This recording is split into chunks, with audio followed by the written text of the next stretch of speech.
necessário dar atenção. Um processo de armazenamento. Estamos a falar em funções, não estou a memória está aqui, ali ou na seguinte ou coisa. Depois um processo de recuperação da informação. Ora, enquanto tenho uma falha de memória, pode ser pelo menos, grosso modo, devido a estes três níveis. Ou a informação foi mal codificada. Eu, por exemplo, estava a estudar, mas não estava a codificar para aquilo que estava a ouvir música. Aquilo entrou mal, digamos assim. Ou foi mal armazenada, ou seja, as vezes que eu repeti, por exemplo, as coisas que estudei não foram suficientes para criar um traço médio suficientemente importante para que ficasse realmente no sistema de armazenamento de memória, ou pode ser uma questão de recuperação. Quer dizer, eu posso ter um bloqueio, e o mais evidente, por exemplo, no meu estudo, é o chamado ansiedade de ligamos. Eu estudei muito, não é? Portanto, no primeiro bloqueio comecei a pensar que eu vou estudar e recuperar e de facto piora a recuperação, não porque não esteja bem armazenada, mas porque fatores cognitivos ou pensamentos irrelevantes, se quiser, estão a entravar, digamos, a recuperação da memória.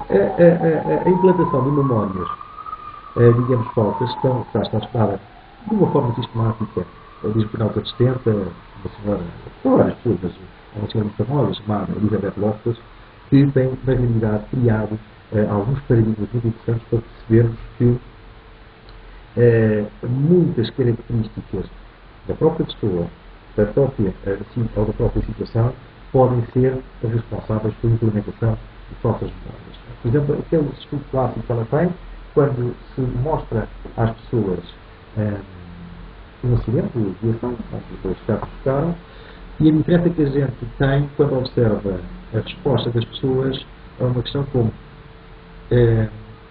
descreva o acidente. Ou, por exemplo, descreva o acidente, em particular os vídeos que viam no chão e quantos feridos é que estavam. E, portanto, as coisas são diferentes logo com a pragmática da solução.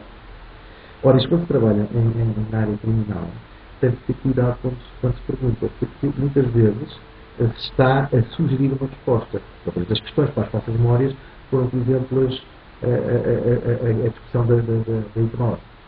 A hipnose, e senhor, a gente sabe que, em muitos casos, desencadeia hipermese, isto é, as pessoas estavam bloqueadas nessa educação, nessa capacidade de recuperação da informação, muitas vezes recordam mais facilmente. Mas isso também, se você relaxar e recordar as coisas que uma segunda vez não está mais relaxada, sabe, vai com certeza recordar mais coisas da segunda vez do que da primeira. Né? Só que também tem a hipótese muito elevada, a probabilidade muito elevada de estar a recordar coisas que não são verdade e que foram comentadas. Portanto, uma coisa é eu criar uma memória controlada, isto é, uma memória que teve origem num determinado acontecimento, mas que merecer circunstâncias pessoais ou contextuais eu transformei, e já não é exatamente o testemunho neste caso, não é fiel porque já está transformado, e outra coisa é eu não ter testemunhado aquela questão e aquela questão aparecer como uma memória evidente. E, portanto, esta é uma falsa memória.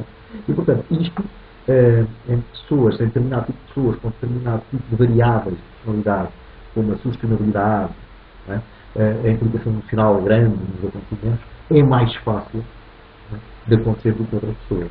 Mas qualquer pessoa, com qualquer tipo de personalidade, pode, essencialmente, ser vulnerável à implementação de memórias falsas.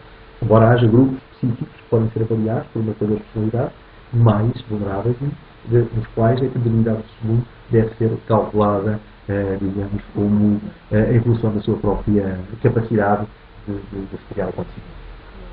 Doutor, por último, perguntava em relação ao síndrome de Estocolmo, que eu penso que é um síndrome que de alguma forma as pessoas perguntam o que é que acontece, não é? Qual é a sua visão? Portanto, quando a vítima acaba de criar um laço com o agressor, digamos assim, será porque está apenas com ele, por exemplo, o fator de colisão poderá ser um dos motivos que leve a este fenómeno ou há outros? Bom, o síndrome de Estocolmo, a psicanálise chamou-lhe identificação ao agressor. Antes de haver a definição de síndrome de Estocolmo, portanto, a psicanálise freudiana falou logo ao nível do mecanismo eritiano de uma identificação ao agressor. Que a sabedoria popular sempre disse de uma outra forma, se não podes vencê-los, junta-te a eles. O síndrome de Estocolmo, que tem o seu nome, a partir de 1975, 76, um psiquiatra forense, o Luís Vespa, suspecto, justamente em Estocolmo houve um assalto no banco, e nesse assalto houve uma tomada de reféns, a negociação com a polícia foi muito longa, teve uns dias, depois aquilo acaba por correr mais ou menos bem, com alguns danos humanos e materiais, mas bom, são presos, as vítimas ficam mais ou menos bem, e passado um estudo, chega a haver uma dessas vítimas, chega a casar com a própria pessoa.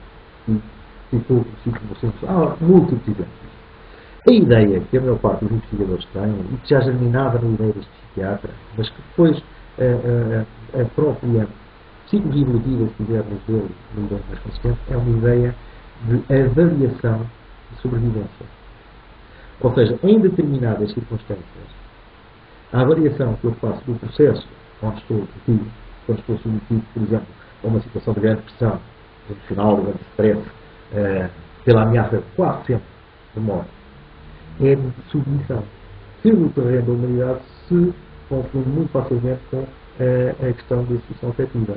Para que muitos animais têm este síndrome de Estocolmo, quer dizer, numa horda, por exemplo, de gorilas, há um comando e os outros submetem. E é melhor viver submetido e até agradável do que estar a ser, por exemplo, repassado ou ultrajado ou mesmo a vida que fez isto. E nós esquecemos muitas vezes uma coisa que o nosso amigo Cora Doran disse num livro fascinante chamado Os 8 Pecados da Civilização. Ou é uma ligação sistematicamente procurando entre o macaco e o ser humano somos nós. E, portanto, isto dá-nos a ideia de que nós muitas vezes esquecemos mecanismos muito mais básicos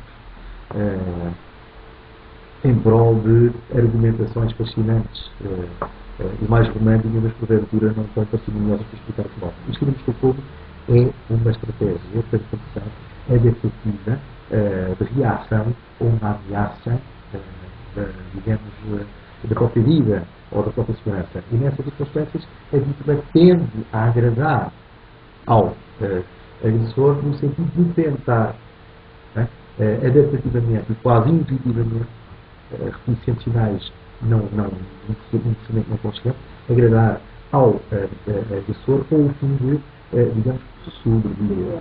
E, portanto, esta é a questão do síndrome de Estocolmo, que a gente pode ver, olha, por exemplo, no caso da taxa Campos, muita gente a Campos faz esta hipótese, embora que tenha outros contornos que é necessário tornar melhor, mas, em termos geral, serve, digamos, para nós, temos uma explicação parcimoniosa do que é que se pode passar, até que limites nós podemos ir em prol da nossa sobrevivência, quando fazemos uma determinada avaliação contextualizada da nossa relação com os outros.